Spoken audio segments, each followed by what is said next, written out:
నా ప్రియ సోదరి సోదర, మీ జీవితంలో శ్రమలు, కష్టాలు, కన్నీరు విడివక మిమ్మల్ని వెంటాడుతున్నప్పుడు ఎందుకు ఎప్పుడు నాకే శ్రమలు అంటూ ఆలోచిస్తూ దిగులు పడుతున్నారా? అయితే దేవుని వాక్యం చూసినట్లయితే కీర్తనలు 119, 67 నుంచి 71 వచ్చిన భాగాల్లో మనం చూడగలం. శ్రమ కలుగక మునుపు నేను త్రోవ విడిచితే ఇప్పుడు నీ వాక్యమును అనుసరించి నడుచుకొనుచున్నాను.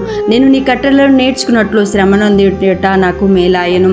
దేవుని వాక్యానుసారంగా జీవించుటకు, మీలో ఉన్న ధూళినంతా తొలగించుకొని పరిశుద్ధంగా పవిత్రంగా జీవించుటకు, అతిశయించకుండా గర్వించకుండా నలకొట్టుటకు మీ జీవితంలో శ్రమలు అవసరం. పౌలు గారు ఎన్నో ఉన్నతమైన తలాంతులు ఉన్నప్పటికీ, ఎంతో ఉన్నతమైన పరిచర్య చేస్తున్నప్పుడు కూడా తన శరీరంలో దేవుని చేత సాతాను దూతగా ఒక ముళ్ళు ఉంచబడింది. కాబట్టి శ్రమలు నిన్ను సరిచేయుటకు, బలపరచుటకు, దేవునిపై మరింత ఆధారపడుటకు, ఆనుకొనుటకు ఆధారమని గ్రహించి శ్రమలందు అతిశయించుట నేర్చుకొనుము. ఈ వాగ్దానం మీ జీవితంలో నెరవేరునుగాక. ఆమేన్.